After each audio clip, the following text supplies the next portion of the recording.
Daí, galera do Espírita Pop, sejam bem-vindos a mais um programa. Estamos muito felizes de terem vocês aqui conosco.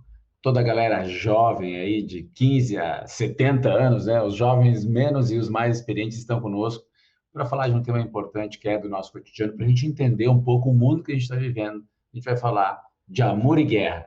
Fica conosco.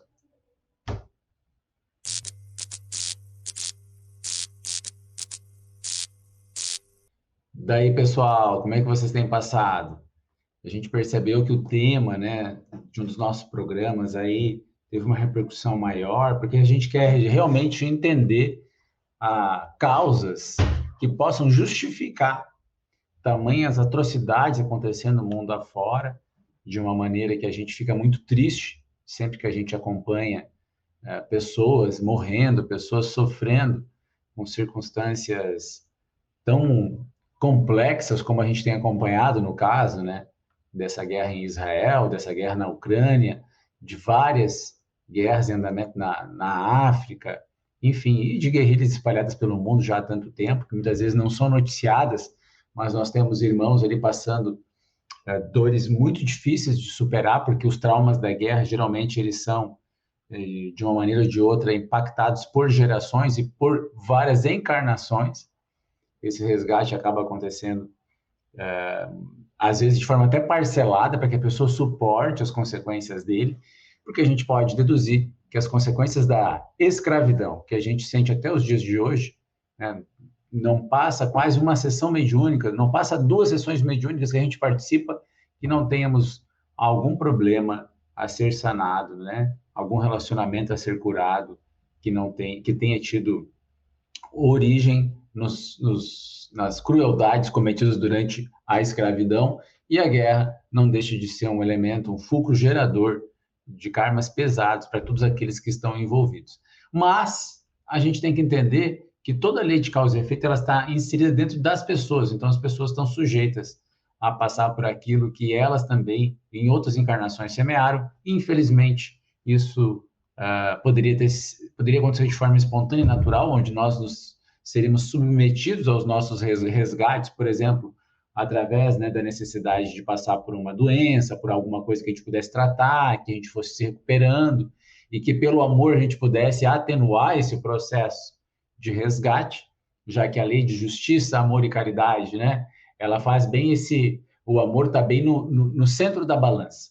Quando nós não temos muita proatividade no bem que nós estamos submetidos, que estamos envolvidos de fazer, que estamos na condição de fazer, o que acontece? A gente vai para a balança, coloca, né, a balança mais pesada no lado da justiça, e aí nós estamos sujeitos à lei de causa e efeito.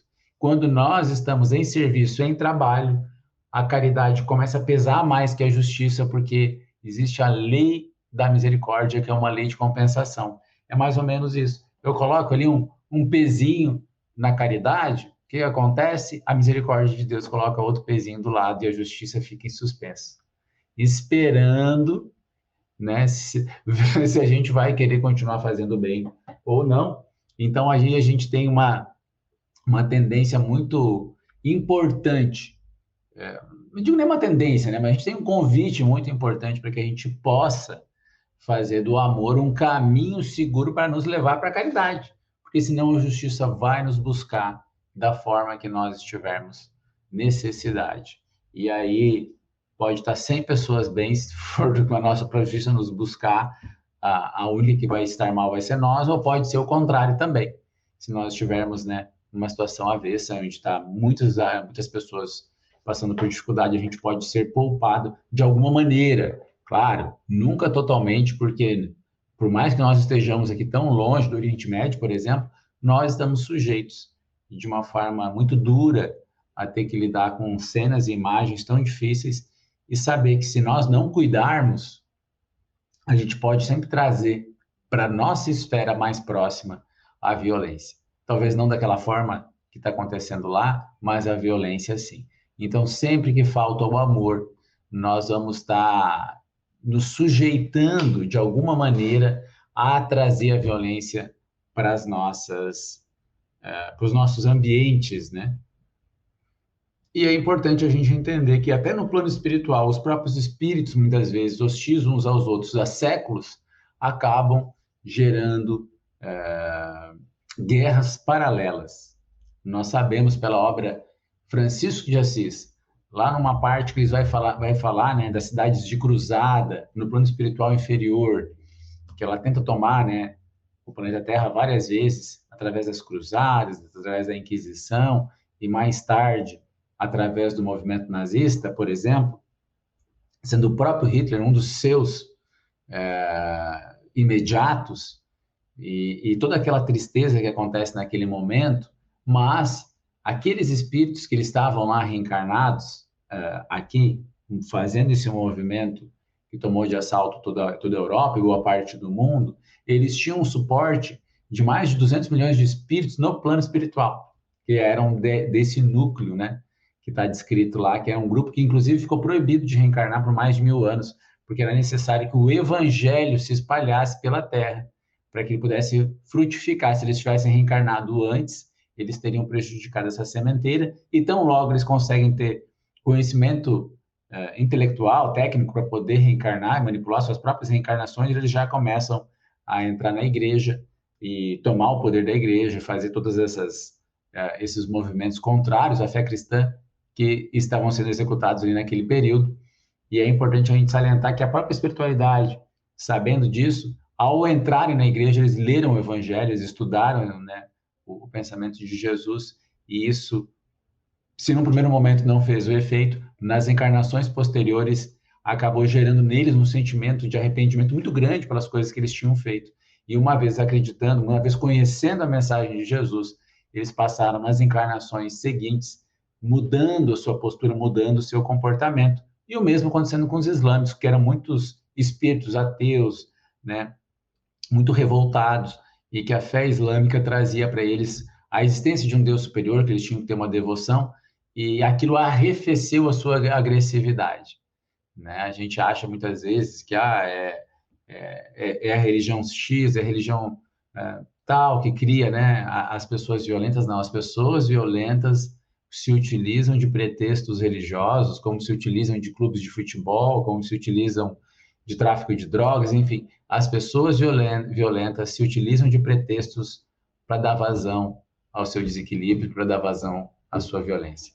Então, é muito importante a gente entender isso, que o movimento da espiritualidade, que essas pessoas nascessem em ambientes extremamente religiosos, para que elas tivessem algum princípio moral dentro de si. E a partir de então, nas encarnações futuras, elas pudessem avançar. E isso tem acontecido ao longo dos tempos, e nós temos espíritos de toda sorte, né, de todos os graus de maturidade na Terra, e eles estão aprendendo, e nós estamos aprendendo a amar. Esse que é o grande eixo. Tem um sociólogo alemão que ele vai dizer que nós temos necessidades de ser reconhecidos para a gente poder se desenvolver. Então, desde que nós somos crianças, a gente tem que reconhecer que a mãe nos ama durante o período, né, após o nosso nascimento, para a gente se sentir seguro e fazer o nosso processo de desapego da mãe como um corpo único, e aí a gente poder se socializar de uma forma mais saudável, como vai estar lá na psicologia de Winnicott, como vai estar abordado nessa teoria do reconhecimento de Axel Honneth, por exemplo. E ele vai dizer que nós temos que ter necessidade de amor, porque o amor nos dá confiança. O amor nos dá a confiança necessária. O amor nos ajuda também a gente a ter noção de respeito, noção de si próprio, que nós somos sujeitos merecedores de respeito. E também, para que a gente não perca esse merecimento, a gente passa a exercer esse respeito para as pessoas à nossa volta. E, por fim, ele vai dizer, por exemplo, esse sociólogo, que a solidariedade, né, a contribuição que a gente possa dar é uma das esferas que nos identifica como sujeitos éticos. Portanto, sempre que nós começamos a fazer o bem, nós nos sentimos sujeitos pertencentes a uma comunidade, nos sentimos validados por ela. E por isso que as comunidades cristãs se desenvolveram tanto ao longo, né, da história da humanidade e conseguiram conceber direitos individuais das pessoas e que as pessoas possam viver da sua maneira, né? Então, olha que bacana, o pensamento cristão ele acabou sendo implementado na esfera do ambiente civil, na esfera do ambiente laico, e hoje nós conseguimos experimentar um pouco de paz. Por mais que a gente, às vezes, esteja sujeito à violência urbana, né, ela é individual, né, ela é uma indulgência uma violência de pessoas ainda em desequilíbrio, mas ela não chega a ser uma violência do Estado institucional. Por que que isso é importante a gente entender? Porque foi nessas sociedades que o amor cristão, o amor de Jesus, ensinado por ele, que é um amor universal, né? Porque ele diz que todo aquele que fizer a vontade de Deus, esse é meu irmão, é minha irmã, e Paulo vai dizer que é a fé é mais importante que a lei, ou seja, no momento em que a lei hebraica, no caso, que a lei judaica, ele está dizendo o seguinte: no momento em que eu acredito em algo, eu me converto naquilo. E no momento em que eu executo aquilo que é bom, eu torno esse bem universal. E aí nós vamos ver que as diversas religiões na Europa conseguiram construir um consenso de que as pessoas deveriam ter liberdade de expressão, deveriam ter direitos individuais, para que elas pudessem fazer o que elas quisessem da sua vida, inclusive em não acreditar. E aí a gente passa a viver um novo momento, onde o amor passa a ser compreendido como um fator importante do desenvolvimento humano, e as pessoas começam a perder a vergonha de dizer que amam, né? Tanto que o amor vai estar expresso dentro da própria Revolução Francesa, que vai espalhar os direitos do homem e do cidadão lá no seu aspecto da fraternidade, né? Que a fraternidade também é um tipo de amor, né? Um amor que gera esse ambiente capaz de se colocar no lugar do outro, de ter empatia. Então, sempre quando a gente vai estar falando de guerra, a gente está falando de um ambiente onde o amor está escasso. É evidente que existem pessoas com coração muito bom que estão ajudando, tanto lá na faixa de Gaza, quanto lá em Israel, né? As pessoas traumatizadas pelos episódios que aconteceram, porque se morre 1.000 pessoas, você traumatiza 10.000, né? Se morre 10.000, você traumatiza 100. A gente tem que entender que os impactos são muito marcantes aqui no Rio Grande do Sul, por exemplo, quando a gente teve o episódio da Boate Kiss, a gente sentia no ar, né? A gente está aqui a 500 quilômetros de distância, a gente sentia no ar, no ambiente, no semblante das pessoas, muitos dias depois, uma tristeza muito marcante, né? E aqui foram 250 jovens. Imagina a situação de uma guerra, onde você tem a destruição visível por onde você anda, né? E esses espíritos, evidentemente, vão estar sendo recebidos, acolhidos pela espiritualidade superior, e é bem possível que eles venham até se comunicar em algumas casas espíritas, como a gente sabe que aconteceu durante a Segunda Guerra Mundial, onde nós vemos até no filme Nosso Lar, espíritos espíritos sendo acolhidos em nosso lar, que estavam vindo da Segunda Guerra Mundial. Muitos judeus, inclusive, que já haviam sido exterminados na Segunda Guerra Mundial, foram acolhidos em nosso lar, que a gente sabe tem até a Estrela de Davi no seu centro, porque ela foi fundada por navegadores portugueses de origem judaica, já que os judeus foram importantes patrocinadores das primeiras navegações, tanto na Espanha, com Isabel de Castela, depois em Portugal. Então, a arma infalível de todas as guerras, para o fim de todas as guerras, é o amor. Só ele vai dar conta da gente poder se reestruturar. Por isso que qualquer ambiente educacional precisa ter a educação do sentimento, das emoções como algo importante para a criança se desenvolver, e vai ser muito bonito quando a gente vê isso de uma maneira mais ampla, né? Durante o desenvolvimento da adolescência, por exemplo, você falar que é bonito amar, que é bonito você elogiar a pessoa, que é bonito você torcer pelo bem da pessoa, de você servir com afeto, sem interesse, né? Ou pelo interesse próprio, de se sentir com a consciência tranquila, né? E aí eu vou deixar uma leitura aqui, está no livro Alvorada Cristã, ditada pelo Espírito Neo Lúcio, uma arma infalível, que vai falar sobre, né, o circuito da falta de amor, o circuito do desamor, e como ele vai penetrando várias e várias e várias pessoas, quando a gente às vezes não se dá conta do quanto a nossa palavra, a nossa energia é poderosa. Vai contar de um funcionário despedido, né, que manda uma carta extremamente agressiva para o seu chefe, e aí ele já chega em casa, já solta na mulher, né? E aquilo já gera aquele tóxico mental vai sendo transportado, e aquilo desemboca na esposa. Depois eles acabam maltratando um animalzinho que sai correndo e já morde outra pessoa, e aquele circuito de ódio, aquele circuito de desentendimento, né? Só pode parar quando alguém renunciar à violência. E aí, quando um rapaz é xingado e esbofeteado no rosto, responde assim, né? Um rapaz muito prestativo, de calmo que era, converteu-se em fera verdadeira. Aliás, né? E acabou também se revisando.